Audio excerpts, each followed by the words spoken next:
Philosophy is dead, writer সৈকত আমিন। তো এই বইটা প্রকাশ হয়েছে 2025 সালে লাস্ট বইমেলায়, গ্রন্থিক প্রকাশনী। তো আসলে এই রাইটারের কোনো বই আসলে আগে আমি পড়ি নাই, এবং তার কোনো লেখাও অ্যাকচুয়ালি পড়া হয় নাই। এবং আমি ফ্ল্যাপে দেখছিলাম যে ওনার আগে কিছু কবিতা এবং অনুবাদের কাজ করছেন, কিন্তু আমার আসলে ওনার লেখা পড়া হয় নাই। কিন্তু যেহেতু গ্রন্থিক প্রকাশনী থেকে বেশ কিছু ইম্পর্টেন্ট বই বের হয়েছে এবং তার ভিতর কয়েকটা বই আমি গত বছর এবং এই বছরও পড়া হয়েছে, তো এবং এই বইটার নাম ফিলোসফি ইজ ডেড। তো ফিলোসফি নিয়ে তো আসলে আমার আগ্রহ আছে, যদিও মানে অরিজিনাল ফিলোসফিক্যাল পিস আসলে খুব কম পড়া হয়েছে। তারপর যে ফিলোসফি ইজ ডেড এই নামটা খুবই হুকিং, মানে যে আসলে বর্তমান সময়ে আসলে ফিলোসফির প্রাসঙ্গিকতা নিয়ে এই বই আলোচনা করা হয়েছে, এটা এরকম শুনছি আর কি। তো ভাবলাম আসলে বইটা পড়ি। তো বইটা পড়লাম আর কি। বইটা মোটামুটি 471 পৃষ্ঠা, 472 পৃষ্ঠার একটা বই আর কি। এবং মানে এটা বিভিন্ন অধ্যায়ে বিভক্ত আর কি। আহ, মানে এক একটা অধ্যায়ের আবার কিছু সাব চ্যাপ্টার আছে, মানে বিষয়গুলো আর কি আলাদা করা হয়েছে বিভিন্ন বিষয়ে।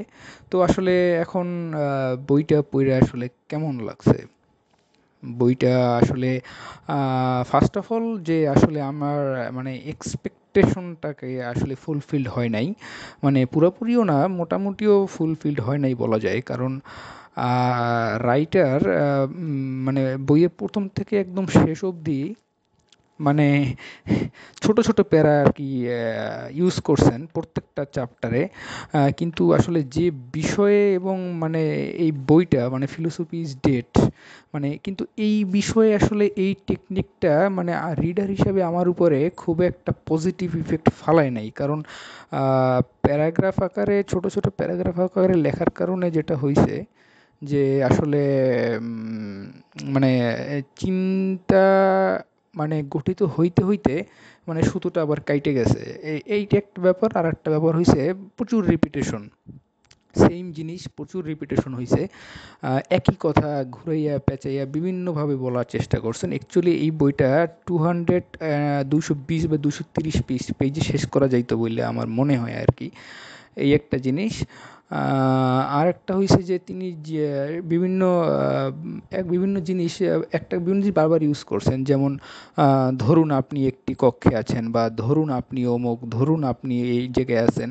আবার দেখা গেছে যে যখন ফিলোসফির ভিতরে তিনি যখন বিভিন্ন লিটারেচারের রাইটিংস বা টেক্সটের উদাহরণ দিতে চাইছেন, দেখা গেছে যে মানে সেই কাফকার দ্য ট্রায়াল, মেটামরফোসিস, কারামাজোভ ব্রাদার্স, দস্তয়েভস্কির, মানে এই জিনিসগুলো আর কি, মানে এই জিনিসগুলোই ঘুরে ফিরে আসছে বিভিন্ন জায়গায় বিভিন্ন জায়গায়, ঠিক আছে? তো আসলে মডার্ন এবং পোস্ট মডার্ন আসলে লিটারেচার তো অনেক ওয়াইড একটা জিনিস, তো তিনি চাইলে অনেক এক্সাম্পলই আসলে দিতে পারতেন। যাই হোক, এখন মানে মোটামুটি আর কি বিভিন্ন বইয়ে মোট চ্যাপ্টার আছে, বইয়ে মোট চ্যাপ্টার আছে 10টা আর কি। অধ্যায় 10 পর্যন্ত আমি দেখতেছি আর কি। এর ভিতরে মানে ভূমিকাও আছে, উপসংহার আছে আর কি। তো আমি একটু তো আমি মার্ক করে রাখছি। তো আসলে 3টা চ্যাপ্টার আমার আর কি খুব মানে মানে খুবই ভালো লাগছে। সেটা হচ্ছে যে তৃতীয় অধ্যায়, ঠিক আছে? তৃতীয় অধ্যায়ে এখানে মেটাফিজিক্সের মৃত্যু, এটা নিয়ে আলোচনা করা হয়েছে। যে দেলুজ এবং গাত্তারির যে ধারণাগত সৃজনশীলতা, এই বিষয়টা আলোচনা হয়েছে। তারপরে যে মেটাফিজিক্স কীভাবে আসছে এবং মেটাফিজিক্সের মৃত্যু নিয়ে আলোচনা করা হয়েছে। এবং কনসেপচুয়াল ক্রিয়েটিভিটি, এইটা আসলে টোটাল, এইটা এইটা আসলে ফিলোসফিতে আসলে গুরুত্ব কোথায়, হুম, সেইটাও আলোচনা করা হয়েছে। আবার বেদান্তে মায়া ধারণা, তান্ত্রিক দর্শন ও অস্তিত্বের তরলতা, এটাও আলোচনা করা হয়েছে আর কি। এবং আচ্ছা, এইটা মোটামুটি আমার চ্যাপ্টারটা খুবই ভালো লাগছে এবং একটা কোয়ালিটি রিডিং মনে হয়েছে। আচ্ছা, আরেকটা চ্যাপ্টার হচ্ছে পরের চ্যাপ্টারটা, যে অধ্যায় 4, মানে post modernism, Derrida, Foucault and grand ন্যারেটিভের অবসান। আচ্ছা, এইখানে তিনি মানে স্বাভাবিক আমরা যেটা বিভিন্ন সোর্স থেকে জানি যে ফুকোর জ্ঞান ও ক্ষমতার সম্পর্ক, তারপরে দেরিদা এবং ভাষার বিনির্মাণ, তার যে ডিকনস্ট্রাকশন থিওরি, এগুলো আলোচনা করছেন। এবং মানে পোস্ট মডার্ন ওয়ার্ল্ডে কালচার এবং আইডেন্টিটি কীভাবে হইবে সেইটা আলোচনা করছেন। এবং প্রত্যেকটা চ্যাপ্টারের মতো এই চ্যাপ্টারেও মানে তিনি কিছু মানে মানে ইন্ডিয়ান আর কি বিভিন্ন ফিলোসফির কন্টেন্ট নিয়েছেন, যে অদ্বৈত এবং অভিজ্ঞতার ঐক্য, আবার বৌদ্ধ দর্শনের শূন্যতার ধারণা, এগুলো নিয়ে আসছেন।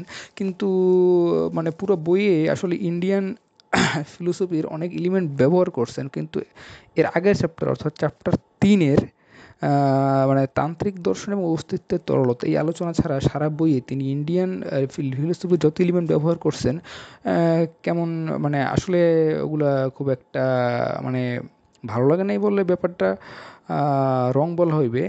জিনিসটা অনেক সময় মানে অপ্রাসঙ্গিক, বা অনেক সময় মনে হয়েছে যে আসলে এই জায়গায় জিনিসটা আসলে এই আলোচনাটাকে টাইনে না আনা যাইতো। অ্যাকচুয়ালি ইন্ডিয়ান ফিলোসফির উপরে আলাদা একটা বা দুইটা চ্যাপ্টার হইতে পারতো, ঠিক আছে? যাই হোক, এখন আচ্ছা এই দুইটা চ্যাপ্টার গেল, আর পরের চ্যাপ্টার যে 7 নাম্বার চ্যাপ্টারটা, যে the task of thinking, Heidegger and post philosophy, এই লেখাটা এই আমার এই মানে বইয়ের সব থেকে ইম্পর্টেন্ট মনে হয়েছে। যে যে হাইডেগারের যে পোস্ট ফিলোসফির যে আলোচনাগুলো, যে মানে দর্শনের অবসান, ফিলোসফির যে বইটার যেটা নাম, তারপরে যে মেটাফিজিক্সের যে সমালোচনা হাইডেগার করছেন, এবং মেটাফিজিক্যাল কাঠামোর সীমাবদ্ধতা, এগুলো নিয়েও এই বইয়ে লেখা আছে। এবং এখানে যে বিং ইন দ্য ওয়ার্ল্ড আর কি, তারপরে আগের বারের মতো আবার সেই বেদান্ত দর্শনের তত্ত্ব ধারণাই হাইডেগারের উপরে এই চ্যাপ্টারে চলে আসছে। তো এটা আসলে ইররিলেভেন্টই মনে হয়েছে। বেদান্ত তত্ত্ব ধারণা মানে অনেক জিনিস মানে কিছু জিনিস আরোপিত মনে হয়েছে, কিছু জিনিস জোর করে মিলানো হয়েছে। যে অনেক অনেক যেসব জায়গায় বলা হয়েছে যে আসলে কোয়ান্টাম মেকানিক্স যে জিনিসগুলো বাইর করতেছে, সেগুলো আসলে ইন্ডিয়ান এই ফিলোসফিগুলোর ভিতরে অনেকটা এমবেডেড হয়ে আছে। এই জিনিসগুলো, এগুলো তো আসলে বহুত পুরান কথাবার্তা, কিন্তু এইগুলো তো আলোচনা একই জায়গায় থাইমে নাই। এই যে আমাদের এনসিয়েন্ট ফিলোসফির অনেক এলিমেন্ট, যে কারেন্ট যে মানে ইনভেনশন আর কি, সেগুলোর সাথে যে মিলে যায়, ঠিক আছে, এগুলো তো অনেক পুরনো কথা। হ্যাঁ, মানে অনেক মানে আধ্যাত্মিক গুরু এইগুলোর টাইমে আনেন, কিন্তু এই যে আলোচনাটা, এই আলোচনাটা এই জায়গায় থাইমে নাই, এরপরে আরও অনেক জায়গায় মানে অনেক আগাইছে আর কি। তো সেই জায়গাগুলো আসলে টাচ করা হয় নাই। তো এই 10টা চ্যাপ্টার আমি 3টে চ্যাপ্টারের কথা বললাম, কারণ এই 3টে চ্যাপ্টার আমার বেশি ভালো লাগছে। তো এই আর কি। এখন আসি কিছু বইয়ের প্রথম থেকে আমি যাই, আমি কিছু কিছু জায়গায় মার্ক করছি, ওগুলো আমি সেই কোট আনকোট একটু বলতেছি, বা হালকা দুই একটা কথা ওইটা নিয়ে। যে ভারতীয় দর্শন অভিজ্ঞতার সীমানা পেরিয়ে জ্ঞানের অন্বেষণ, এখানে তিনি বলছেন যে মানে এই যে জ্ঞানের অন্বেষণটা, এটা হলো সেই দৃষ্টি ভারতীয় দর্শনে যা বাইরের জগৎকে স্পষ্টভাবে দেখে আর ভেতরের অনুভূতিকে গভীরভাবে উপলব্ধি করে। আচ্ছা, এই একটা। তারপরে আরও একটা বই আমি জাস্ট লাইনগুলো পড়তেছি। তারপরে একটা জাপানিজ একটা আর্টের কথা বলা হয়েছে, যে কিনোৎসুগি, ঠিক আছে? জাপানি শিল্প কিনোৎসুগির কথা ভাবুন, যেখানে ভাঙা মাটির বাসনগুলোকে সোনার সাহায্যে মেরামত করা হয়। ভাঙনের দাগগুলোকে ঢেকে রাখার বদলে কিনোৎসুগি সেই ভাঙাগুলোকেই সোনায় মোড়া গল্প হিসাবে উদযাপন করে। এটা আর কি প্রযুক্তির যুগে মানব সৃজনশীলতার ভবিষ্যৎ আলোচনা করতে গিয়ে এই জাপানিজ এই আর্টের কথা বলা হয়েছে।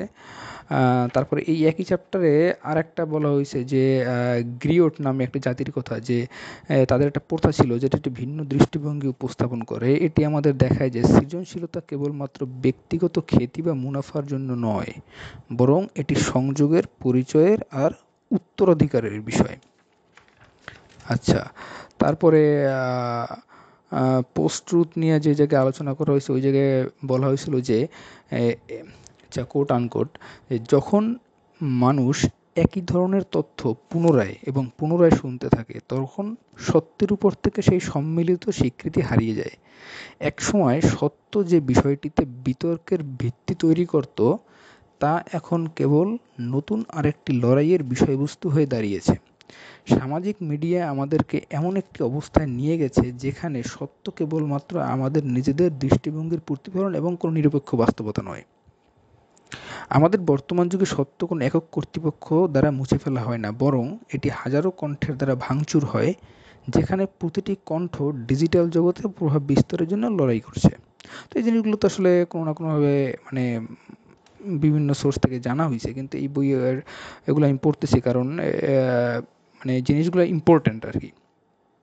তারপরে এক জায়গায় বলা হয়েছে দার্শনিক হানা আরেন্ডের কথা, যে তিনি একবার বলছিলেন যে একনায়ক শাসনের আদর্শ নাগরিক সেই ব্যক্তি নয় যে একজন দৃঢ় নাৎসি বা একজন ত্যাগী কমিউনিস্ট, বরং সেই ব্যক্তি যার জন্য সত্য ও মিথ্যা, বাস্তব ও কল্পনার মধ্যে কোনো পার্থক্য থাকে না।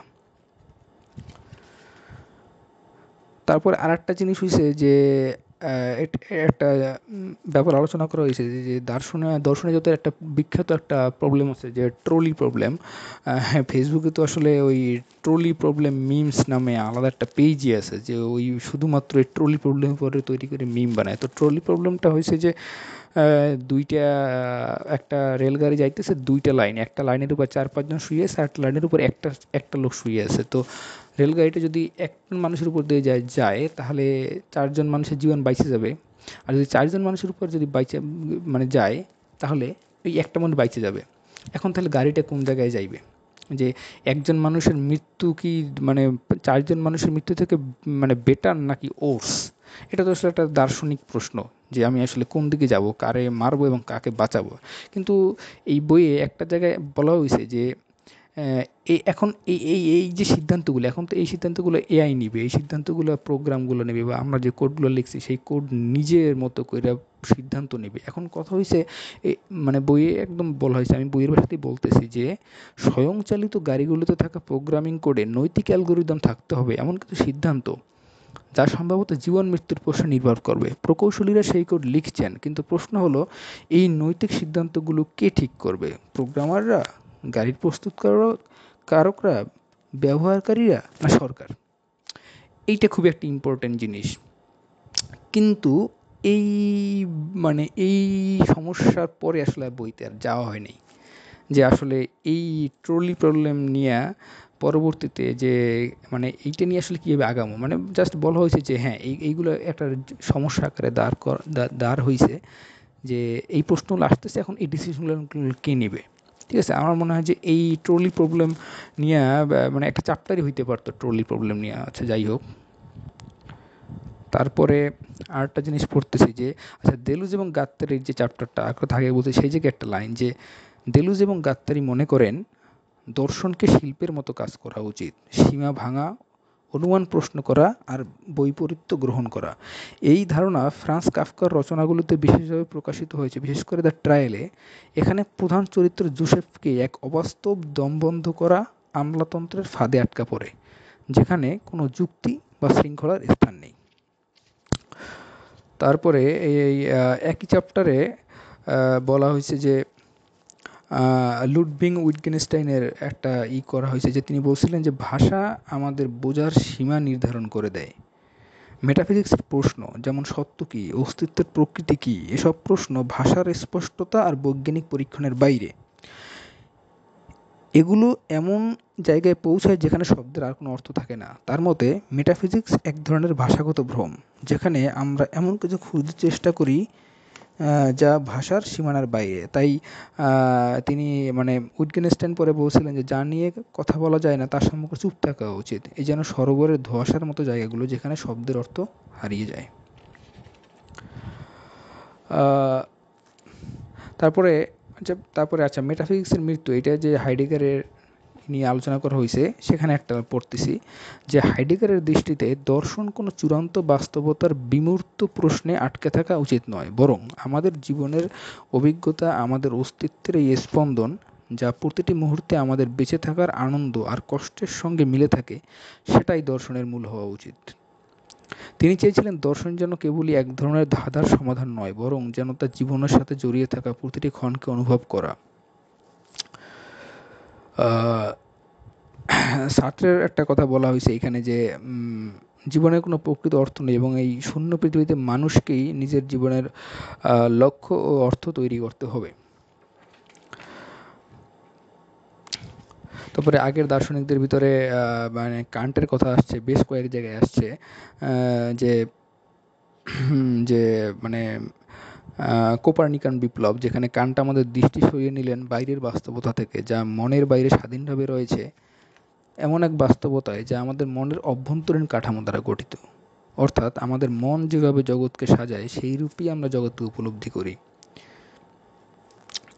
তো এইটা কান্টের সময় ছিল খুব রিভলিউশনারি একটা চিন্তা, এইটা বলা হয়েছে। আর দেরিদার সেই বিখ্যাত ডিকনস্ট্রাকশন থিওরি আলোচনা করতে বলা হয়েছে যে তার যে তিনি বলছিলেন যে প্রতিটি লেখা বা ভাবনার মধ্যে নিজস্ব একটি অসঙ্গতি থাকে, আর এই কারণেই এর অর্থ কখনো স্থির নয়, বরং সবসময় পরিবর্তনশীল। তারপরে দেলুজ এবং গাত্তারির যে তাদের মতে ধারণা বা কনসেপ্ট বাস্তবতাকে যেমনটি আছে ঠিক তেমনটি বর্ণনা করার জন্য নয়, বরং আমাদের তা নেভিগেট করতে এবং নতুনভাবে গড়ে তুলতে সাহায্য করার জন্য। তারপরে দেলুজ এবং গাত্তারির যে বিকামিং আইডিয়াটা, বিকামিং বা হওয়া, এটা সম্পর্কে আলোচনা করা হয়েছে বেশ বিস্তারিতভাবে। তারপরে এবং সেই দেলুজ এবং গাত্তারির বডি উইদাউট অর্গ্যানস ধারণাটি, এটাও আলোচনা করা হয়েছে যে শরীরের বিভিন্ন ভাবনাকে চ্যালেঞ্জ করে, যে সাধারণত আমরা শরীরকে একটি নির্দিষ্ট সুসংগঠিত ব্যবস্থা হিসেবে দেখি যেখানে সব কিছু সাজানো এবং নির্দিষ্ট নিয়মে বাঁধা, কিন্তু দেলুজ এবং গাত্তারি কল্পনা করেন এমন একটি শরীর যা এসব নিয়ম এবং শ্রেণীবিভাগকে অস্বীকার করে, যা স্বাধীন, অস্পষ্ট এবং পরিবর্তনশীল। আবার যে ধারণা হচ্ছে চিন্তার সরঞ্জাম, যে ভাবুন ধারণাগুলি কেবল নিরপেক্ষ চিন্তার বিষয় নয়, বরং একটি সরঞ্জাম যা আপনি হাতে তুলে নিতে পারেন, ভালোভাবে দেখতে পারেন এবং কাজে লাগাতে পারেন।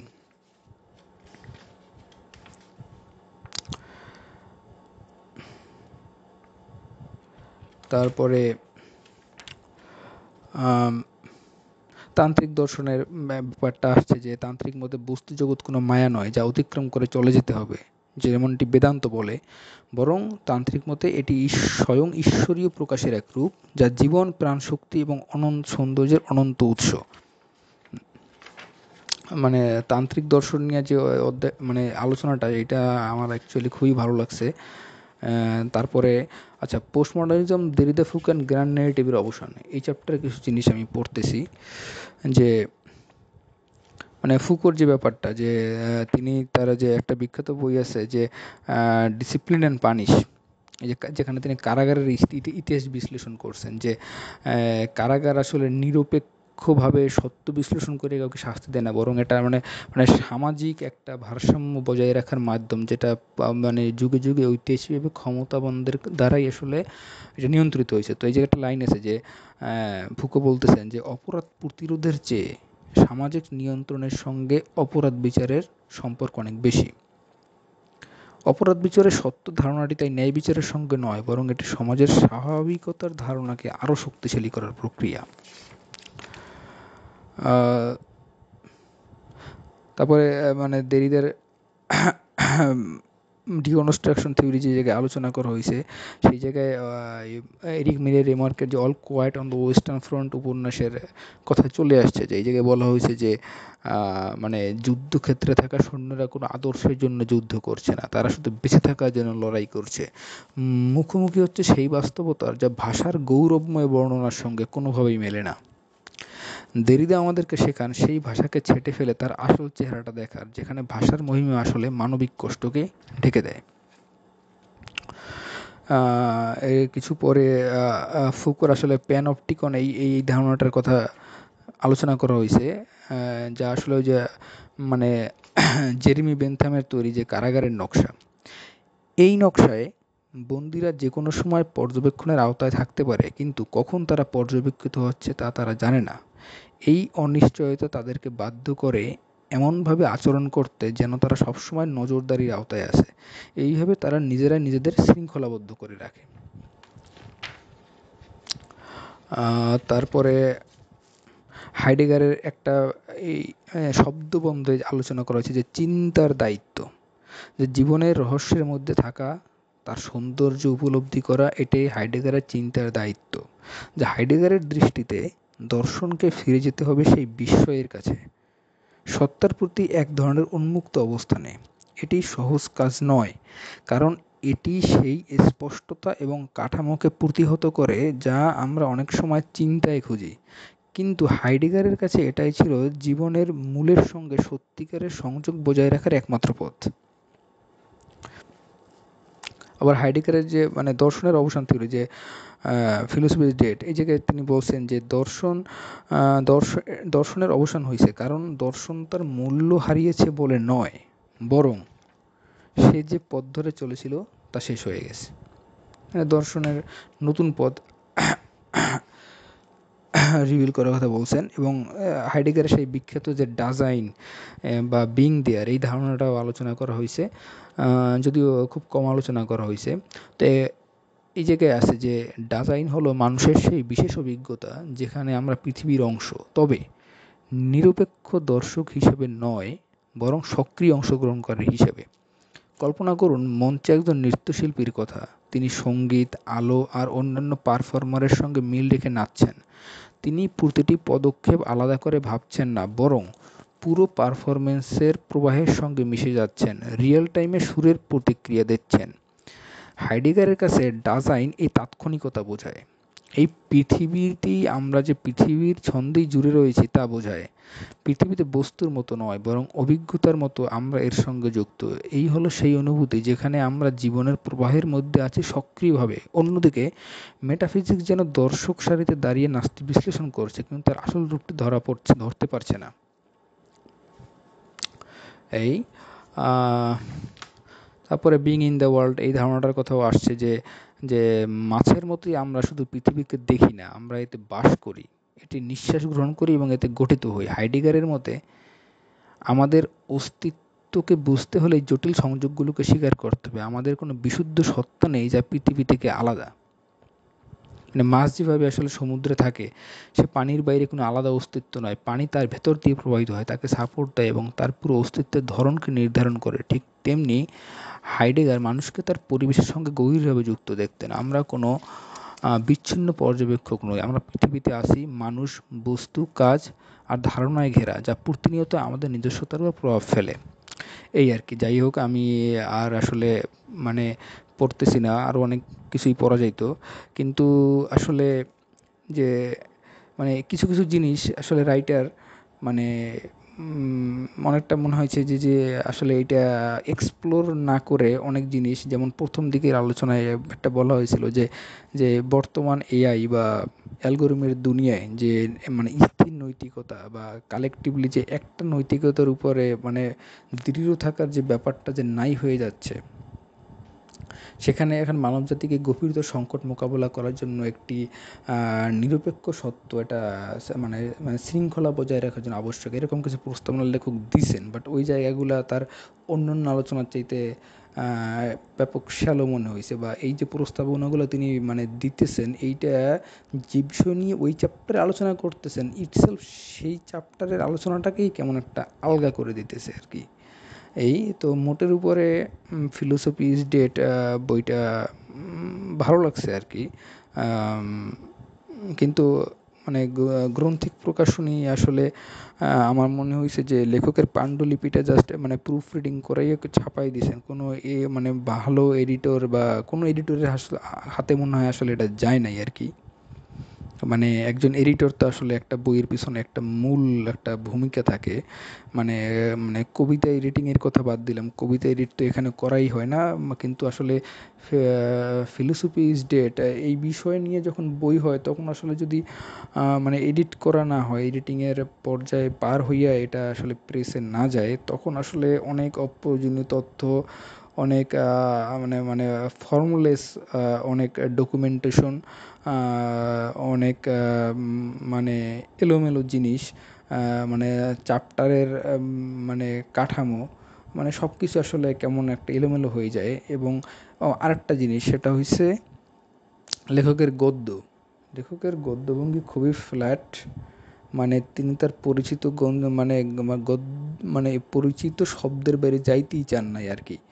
মানে মানে ভাষা তো আসলে মানে ভাষা দিয়েও তো অনেক কিছু এক্সপ্লোর করা যায়, বা মানে ফিলোসফি নিয়ে লেখা মানে নতুন কিছু লিখতে হবে ব্যাপারটা তা না।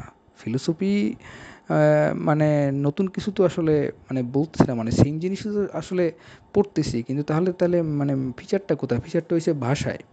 যে ভাষা ব্যাপারটা এরকম না যে ভাষাটা খুব কাব্যিক হইতে হবে, বা জটিল বাক্য বেশি হলে ভালো হতো, সরল বাক্য বেশি হলে ভালো হতো, বা সিনট্যাকটিক্যালি আর একটু স্ট্রং হলে ভালো হতো, ব্যাপারটা সেরকম না।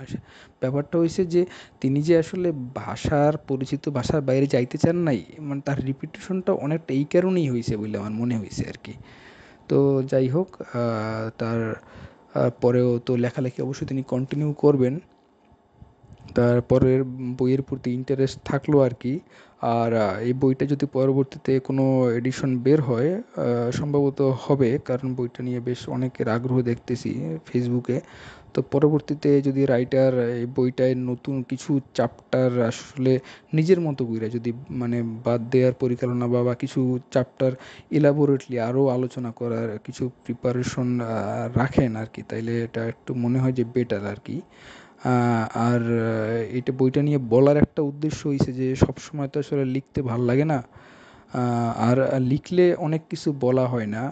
আবার এই যে বলতেছি, বল অনেক কিছু হয়তো বলতেছি না যেটা লিখলে লিখতাম, আসলে দুইটা তো আলাদা জিনিস। তো মনে হইলো যে আসলে এই বইটা নিয়ে কিছু বলি আর কি। তো এইটাই হইলো আসলে ফিলোসফি ইজ ডেড বইটা নিয়ে আমার একটা বলা যায় যে মানে তাৎক্ষণিক একটা প্রতিক্রিয়া আর কি।